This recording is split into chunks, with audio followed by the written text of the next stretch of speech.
Hey, everybody.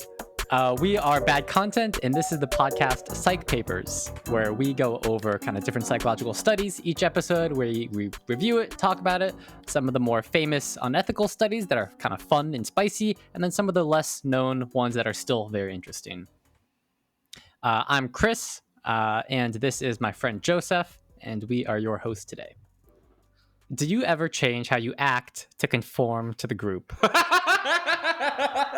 Are you talking to a mirror right now? it's kind of rhetorical. I kind of don't want you to respond. How do you change your behaviors depending on how others around you are behaving? And how much are you willing to subordinate your own self-interest in order to fold into a social collective? The Asch Conformity Test was conducted in 1951, and it explored whether people will conform to an obviously incorrect response when the group is in agreement on the obviously incorrect response. So experimenters told participants that they were taking part in a vision test, right? So using a line judgment task, which I'll explain in a second, the experimenter put a naive participant in a room full of 7 Confederates. That's what psychology calls them. They're paid actors, basically. And beforehand, the 7 actors have agreed in advance what their responses will be during the task. Okay. The real participant didn't know that they were actors and thought that everybody was a genuine participant, right? Okay, so they were shown a target line, and then they were showed 3 lines that they had to compare the target line to. And then they had to say out loud which of the 3 lines they thought matched the target line. And the answer was always very obvious. So you see the target line and you see the 3 other lines that you have to compare to. Your task is to indicate which of the other lines matches or is the same length as the target line. Joseph, do you know which is the correct answer here? C. Obvi. Correct. Very Yeah. good. Yeah. That's exactly right. And they went through multiple trials of this. When they went around the room, everybody had to say out loud which line you thought was the correct one, right? And the real participant always sat at the end of the row, so they heard everybody else's answers before their own. And that's intentional, right? That they're the last one there. Yeah. Yep, because that's the conformity aspect of it. So there were 18 trials in total. The paid actors gave the wrong answer on 12 of the 18 trials. These were called like the clinical trials. And the experimenter was interested to see if the real participant would conform to the majority view. Uh-huh. So you're going through the study, and there are like 7 people before you, and they all give the same obviously wrong answer. And then it's your turn to give an answer. Do you go with your gut and what is obviously the correct answer, or do you conform to the group? So, and just as an aside that I'll get to in a second, there was a variation in which participants completed the task in a room by themselves. And you can kind of guess, when you're doing it by yourself, accuracy is basically 100%. When they do like an adjacent study, that's to test the feasibility of the main study one, right? As a when they do when they have a control group, yeah, is that what you mean? Yeah, because you want to compare the control group to the experimental group, and so that kind of gives you like a baseline. Because you want to see, okay, maybe the lines actually are just like too close together. We want the answer to be obvious, but maybe in a pilot study, the lines were too similar and people actually genuinely made a mistake. So when they're doing it by themselves, they make no mistakes. But when a group is involved, it changes things. And this is when you get the actors purposely giving the wrong answers. So in the group setting with the paid actors, the majority of participants' responses remained correct. About 63% were still correct. But a good chunk of responses conformed to the obviously incorrect answers. 37% of conformed answers. Okay. But that's only after a certain period of time in the test, right? That's overall. Oh, okay. So for each participant, there's like 12 clinical trials that they're interested in. Like, do they conform or not? And 37, a third of the trials, people conformed. And overall, 75% of the participants conformed to at least one incorrect trial. So 3 out of 4 people conformed at least once. So there was another variation where participants were given a partner in the room which was another actor that was told to give the correct responses. And when there was a partner in the room giving correct responses, conformity decreased to almost nothing. So just having one other person in the room with the correct opinion kind of gives you that confidence to be like, to trust your own gut, right? Yeah. So you're more confident. So the smaller the number, the more vocal you can be about your own opinion. But the bigger bigger the group, the more of a shill you are. Mm-hmm. If you're the odd one out, you're likely to conform. But if there's at least one other person, then you can stand by your opinion. In his opinion, the experimenter Asch put it this way, quote, that intelligent, well-meaning young people are willing to call white black is a matter of concern. And it is. This is crazy. These kids are on their phones, on their iPhones. I was wondering if age would make a difference. Yeah. Because he mentioned age. You got some. Yeah. Yeah. He's thinking, us older people, we would never. And maybe that's true. So all the participants in this one were relatively young then, in this specific test we're talking about. I believe so. Okay. Yeah. Gotcha. So this reminds me of I don't know if you'll go into this, when you ask, when you're in a group text with a group of friends, and you ask hey, where do you guys want to go, or what do you guys want to do, or some open-ended question, and no one responds. It takes one person to respond, and once that one person responds, there's a cascade of messages after that. Yeah, dude, I took in college. I took an anthropology class, and we learned it was this. I don't know. I can't speak for it. We learned about this tribal dance that they performed in I don't know, some old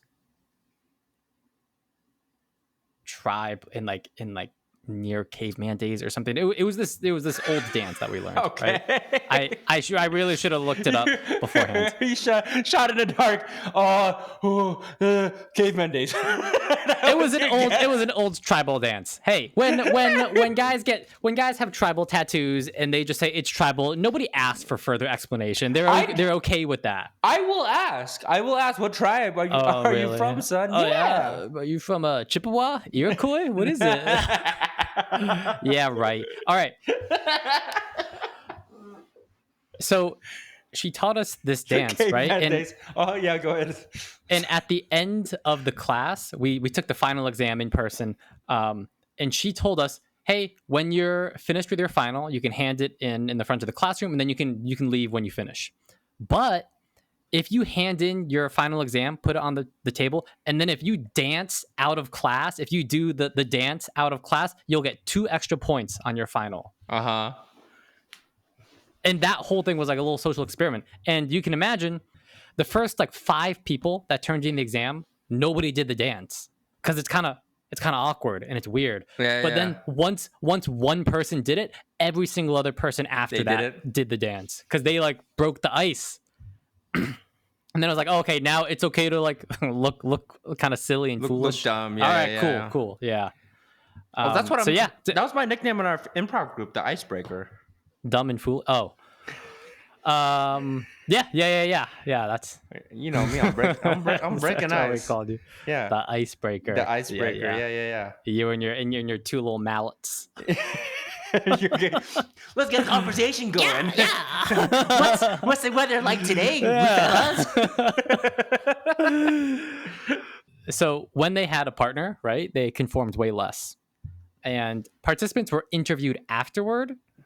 And it's funny, they claimed to feel a level of warmth and closeness towards the partner that also gave the correct answers. A little bit more intimacy, yeah. Yeah, because they're like, hey, me and you, fuck, everyone else is crazy. We're the only ones giving real answers. We're really real. Is it just me? We should hang out. We should hang out after this. Is this a vibe that I'm getting right now? Should we get coffee and talk about what we just went through? Asch, the experimenter, was also interested in, does the size of the majority matter? You think the size matter? Up to a certain point, it does. I've heard that before. So he tested whether decreasing or increasing the majority size had an influence on participants' level of conformity. So when paired with a single individual who opposed their answers, So now it's just two people in the room, and one person Mhm. is giving incorrect answers, and it's you. The subject retained high levels of independence in their answers, right? Because one is not enough to conform to, right? However, increasing the opposing group to 2 or 3 persons increased the conformity substantially. Okay. Increases beyond 3 persons, though, 4, 5, 6, did not further increase conformity. So it seems like there was a point of diminishing returns. So are you telling me that they kept running this study with this number of people every time to get an ample sample size to make this conclusion? Like they just kept running Uh, it back, like by 3 and by yeah, 4? yeah. They did like multiple trials of obviously with like new participants each time. Yeah, I know. Isn't that amazing? How much you giving these? Here's a lot of Yeah, people in this study. yeah. Well, it's not a lot. It's How many? I How think many? groups of What's the sample like size? I mean it's groups of 8 at a time in the maximum size. Okay. And then the sample size, I don't know, go fuck yourself. So imagine if this happens that much on something so clear as just a bunch of lines. It's just a bunch of lines, and it's so obvious. Imagine like what goes on when you get into much more complex real life situations, right? Yeah, you often fall into that in a job, Yeah. like in a workplace, in a friend group, in your family. I don't know, family actually might be a little different, maybe. Um, Yeah. but go I mean, ahead. there's still a level of conformity in like in any group setting. Imagine people that are like part of a jury, right? That's going to be like a huge Whoa, factor. There's a jury of your peers, 12 whoa, people. Yeah, whoa! I it's didn't know I crazy. didn't know we were gonna start breaking society with this podcast, Chris. Oh my Yeah, god. yeah, it's broken. It's Okay. broken already. I'm trying to fix it. All right. That's the purpose of this podcast, not to go over studies, but to learn from it and to use that information Yes. to fix our problems. Oh yeah. On the flip side, though, we've been trashing, the hive mind. There is a social benefit, right? Of course, of conforming with the group. I think there's like I don't know, Yeah. I don't know if this is anthropological, but it seems like just my feeling is that it's maybe like a way to survive or try to like just try to Yeah. reduce conflict for yourself, right? I assume that's what. Yeah, and and that's honestly how you get like different cultures. You know, cultures are bound by like The rules set. the rules and the norms that they have, right? And a culture that kind of functions together and everyone kind of agrees on what's considered polite, what's considered rude. That just helps everybody like function every day.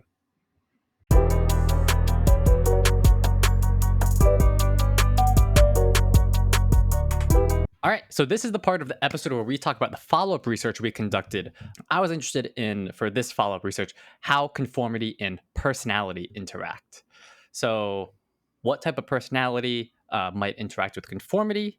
So I paid over 500 people to take a survey where I asked them to rate the following question. So I wanted to measure how likely is somebody to conform. So I had them respond to these items. So the first one, I often change my behavior to fit in with the group. I feel pressure to conform to the opinions or behaviors of others. And lastly, I tend to go along with what the majority thinks or does. And everybody rated these items on a 5-point scale from strongly disagree to strongly agree. So this is self-report, right?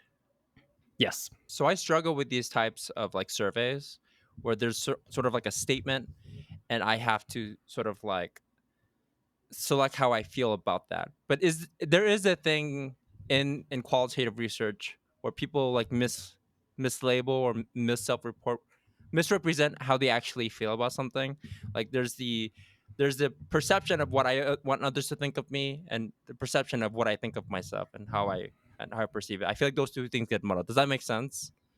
Yeah. So Um, there is always potential for, I think what you're referring to is called a self-promotion bias. yes. So people want to come off as usually better than they actually are, and they want to Mm-hmm. like basically self-promote. So that's why it's very difficult to measure negative attitudes. Like if you wanted to measure how racist somebody is, you can't just Mm-hmm. ask them to rate how much do you agree with the statement "I am racist." Everyone's gonna be like, "I'm not racist," and Yo, then you're gonna get what the? floor effects where everyone Yeah, puts yeah, the last answer. yeah. So you can't just ask, "Are you racist?" Yes, no. Or Which scale of 1 to 10, how racist are you? it would be, but wouldn't that be such a great study that's like waste of money to fund to to do a representation of the study that we've gone through in this episode, where basically you put up a picture of a person on the in the screen, and it's like a person of a specific ethnicity. I would say Filipino, so to not cancel myself, and Yeah, then yeah, yeah. and you Joseph is Filipino. all 4 or 5 people agree beforehand that they're gonna say this person is white, and then the fifth person who's Oh, unbeknownst that's to them, good. everyone says white. Like, what race do you think this person is? Oh, I think he's white. And then by the fifth person, Definitely white. ooh, that's a dicey study. Actually, I'd love to That do would that. be Just fun. That would be fun. do you? I mean, you just, you. show, just show an obviously black guy, and everyone's like, "Yeah, it looks pretty Caucasian to me." But The one part just being like, "What the fuck?" I wonder if it would be you. Do you think? But this is more complicated, right? Because what if we purposely what if we purposely choose for the participants who are sort of in agreement coming into it the same race, and the first person a different race. So you have like 4 black people in the room to 1 white guy or whatever, and then you put a picture To of a feel screen. like pressure, Yeah. and they're all wearing BLM shirts. Yeah. One of them has like a BLM, but the LGBTQ flag like plaster, like sort of the Yeah, combo. yeah, You know yeah. how they marry different agendas into the same You brand. just find like a real lefty participant, and they're like, uh, Oh shit. whatever you guys think, it's not my place, to tell you guys what to think. If you say this black guy on the screen is white, then I agree with you. I mean, what even is white besides the construct that America's created? Yuck. Ugh. Boo! Boo! So now that we've measured the conformity of over 500 participants, I was interested in how does the level of conformity and peer pressure differ between dog people and cat people, Ooh. coffee and tea lovers, introverts and extroverts, early birds and night owls, and not religious people and religious people. That one's a spicy Ooh, meatball. spicy meatball. Yes. Do you think cat people or dog people are higher conformists? I think dog people are more conformist, and Okay. I'm a dog person. Okay, so Um, you're speaking for your clan. well, I think I'm an outlier, but yeah, I guess I'm speaking Okay. as one representative. Okay. I think, yeah. Okay. You guys do this. I'm a dog person, but it's you guys. I'm over here. I just I'm think over here. cat people are on their own.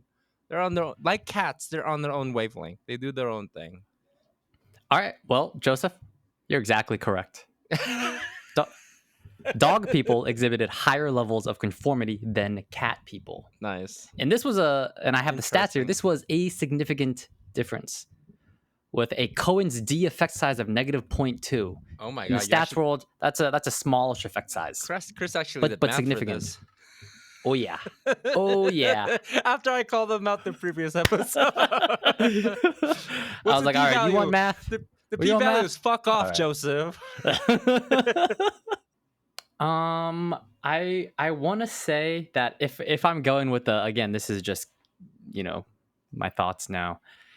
If we're going with the stereotype that people are kind of share similar personalities with their pets, dogs are like much more social, and they want to play with everybody, and they want everybody to like them, and they want everyone to pet them.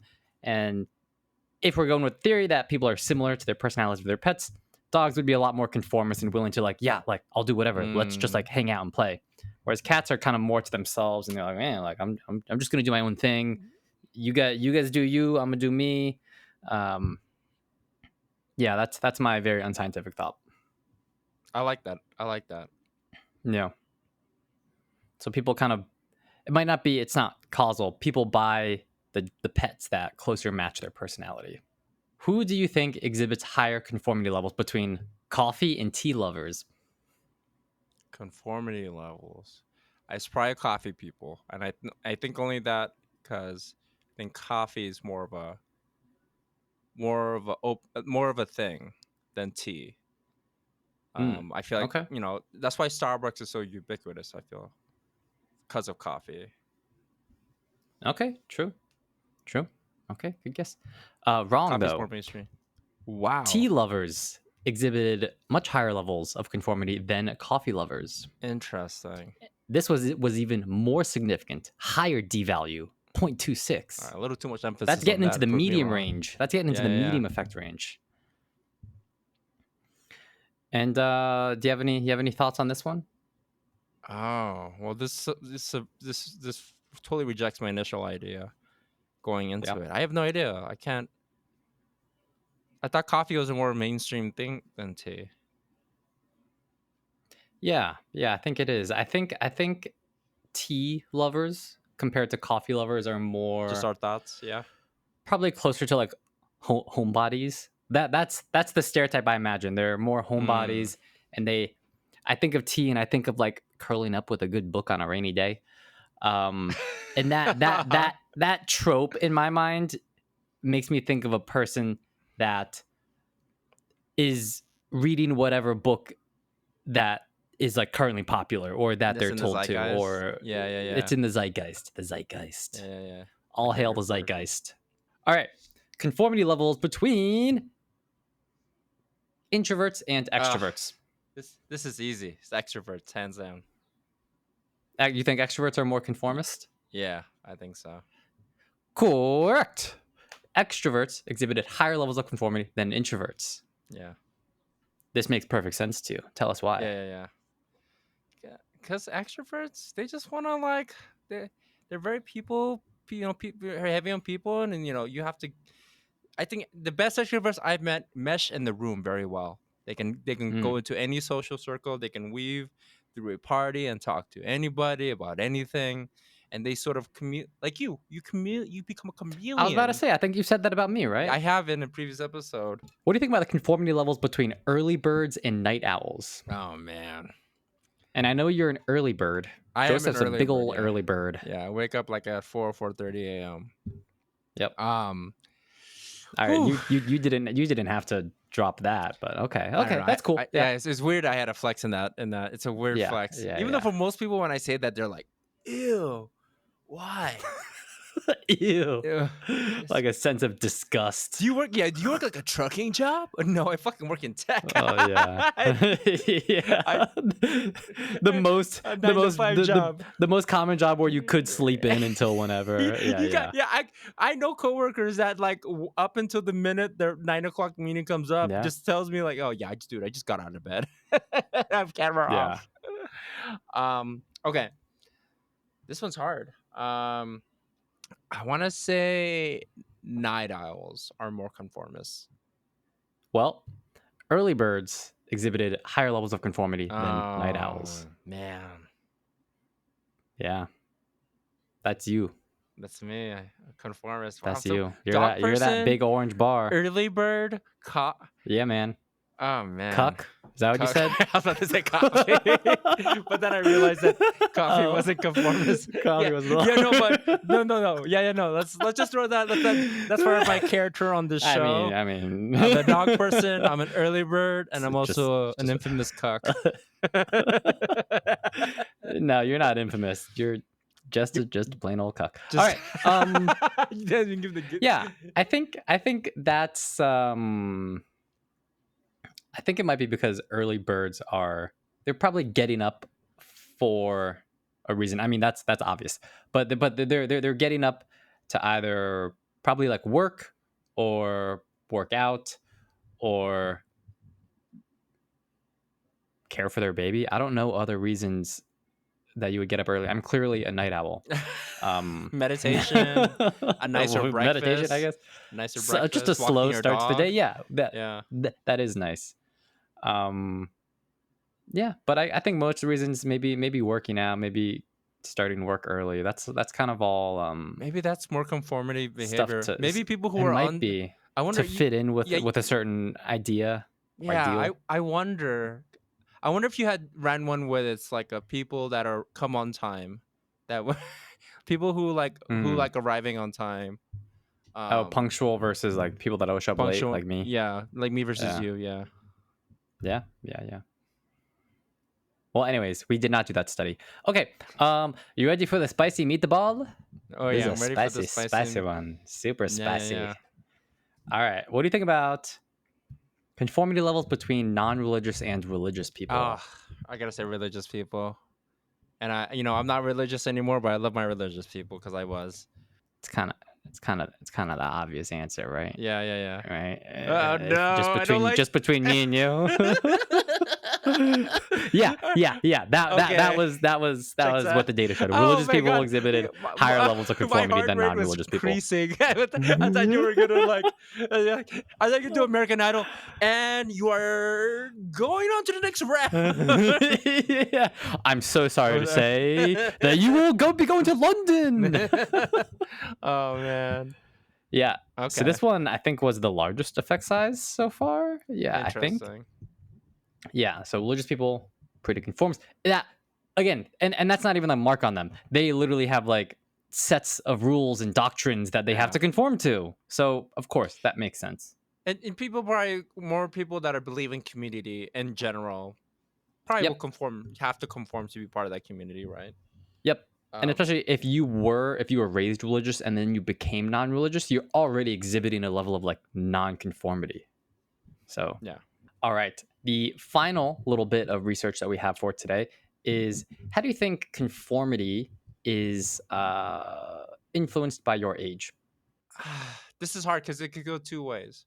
I because you can one idea is that if you're younger, like obviously like closer to teenager, you're more likely to be more nonconformist. You're gonna exhibit more of that. On the other hand, teenagers are the most conformist because they want they want to Yes. fit in as much as possible. Yes. So I think it's probably the latter. The younger you are, the more you So, conform. yep, I would agree. And yeah, I would think you never see, a teenager in the group of friends and all of them being dressed differently. Yeah, yeah, yeah. Everyone dresses the same in the same friend group. And that's not a knock on them. Everyone does it.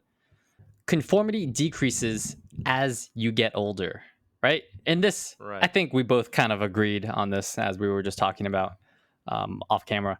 Um, you kind of get more comfortable with yourself. You develop your own sense of style, and you stop caring about it as Yeah. much about what other people think about you. This actually rings to previous research we came up.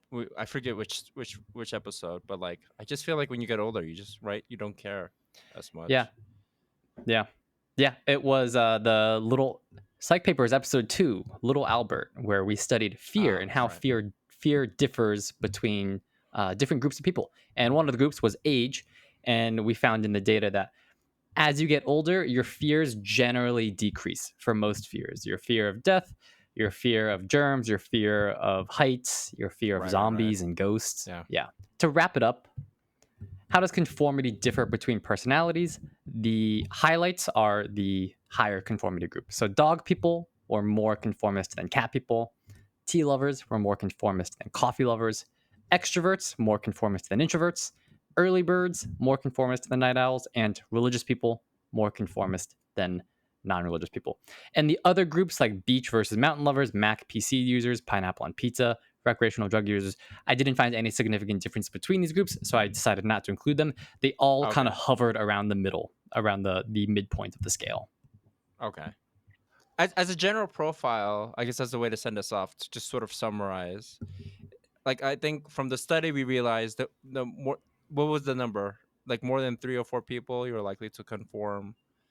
Um, I think it was something like that. If there's at least 3 or 4 people all giving a similar response, after that point, more people don't really make a difference. 3 or 4 people is enough for you to kind of morph yourself to fit in.